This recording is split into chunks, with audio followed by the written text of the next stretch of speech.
Daniel et Stéphane voulaient réagir. Oui, je pense que Johan a mis en lumière le vrai problème de notre football et son erreur fatale qui a été cette invention sémantique.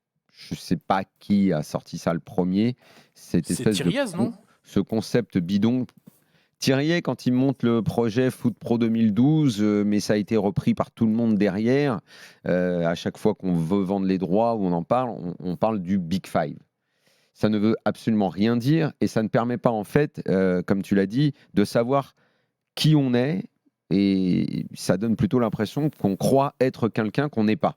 Parce que, comme tu l'as dit, ce Big Five, ça veut dire quoi? Qu'on est à la table des grands avec les 4 autres et on serait Jacouille dans un coin à qui on jette les miettes?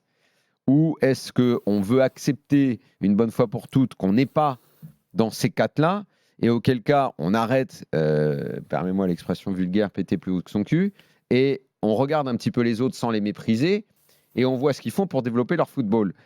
On est un peu au milieu, nous, de tout ça parce que finalement, même en termes d'oseille, et notamment de droits télé, qui est la manne financière principale de beaucoup de clubs, on n'est pas si loin, enfin petit à petit on s'est peut-être un peu fait décrocher, mais on a longtemps été pas si loin non plus des Italiens et pas non plus à des années-lumière des Allemands. On a Et les Anglais on a qui étaient à même des été à une années-lumière. époque devant les Allemands, Voilà. en termes de droits télé. Donc, tout ce qui a consisté pendant des années à chouiner sur le manque d'oseille s'est incrusté dans nos cerveaux et je pense nous a empêchés de travailler.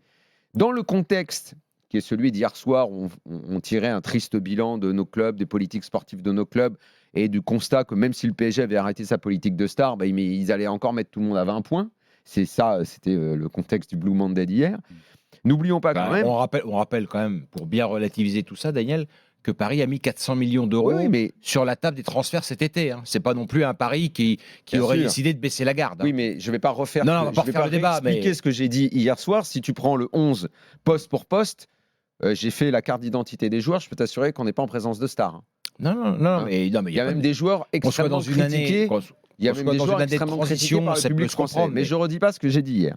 Le contexte aujourd'hui, qui est celui un peu de la peur d'une baisse des droits télé, n'oublions pas quand même qu'il y a 5-6 ans à peine, on était dans une euphorie totale autour de Mediapro en pensant que ça y est, on allait presque même pas...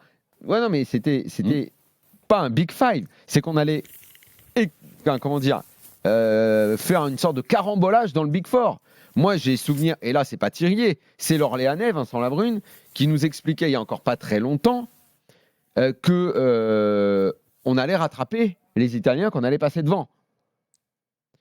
Donc, il y a toujours cette idée qu'on n'est pas à la bonne place et qu'on n'arrive pas à identifier notre bonne place. Mais là, tu parlais du volet économique, Daniel, mais moi, je l'ai entendu aussi sur les points UEFA. Économique et sportif. Sur les points UEFA, combien de fois j'ai entendu Bien sûr. Ouais, mais la Ligue 1, c'est aussi fort que la Serie A et on va les rattraper au coefficient. Mais bien sûr, tu as absolument raison. Non, mais ce défaut d'identité, il nous a causé du tort. Il nous cause du tort parce qu'il n'était pas en phase avec nos résultats.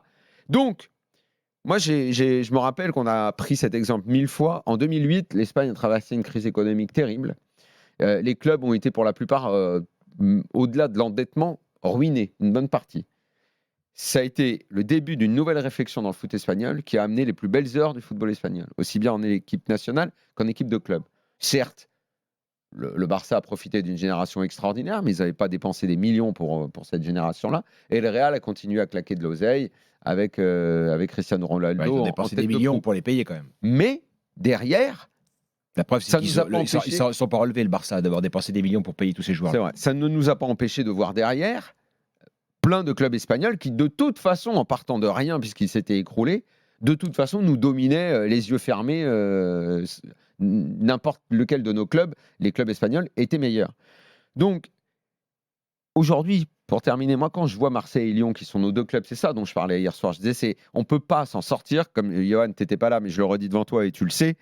Les heures terribles du football italien sur les dernières années, ça a été quand Milan et Inter étaient plus là parce que détenus par des propriétaires qui ont fait n'importe quoi. Ça a été extrêmement préjudiciable au football italien que ces deux clubs majeurs soient en déliquescence pendant ces années-là. Ils sont revenus aujourd'hui en haut, le football italien se porte mieux. Nous, on ne peut pas se passer de Marseille en 1 et de Lyon en 2. C'est impossible. Aujourd'hui, quand tu regardes ces clubs, la lisibilité des projets, c'est quoi? On ne sait pas. nos locomotives, on ne sait pas où elles vont. Tu as parlé tout à l'heure du joueur que recrute l'OM. Bon, ok, très bien. Donc, on ne connaît pas les joueurs qui viennent. Ça part, ça vient. Lyon, non, c'est encore plus flou. Donc, s'il n'y a pas une lisibilité, de véritable politique sportive montée par des gens compétents dans nos clubs, on ne pourra pas y arriver. Et on continuera de s'enthousiasmer sur Brest. À juste titre, bravo Brest, mais ça n'apportera rien au football français, Il n'y a malheureusement. pas si longtemps, tout le monde Ça s'emballait n'apportera rien au football français, malheureusement, Longoria. Brest. Sûr Sur Longoria et la stratégie de Longoria. Aujourd'hui, on ne voit plus rien.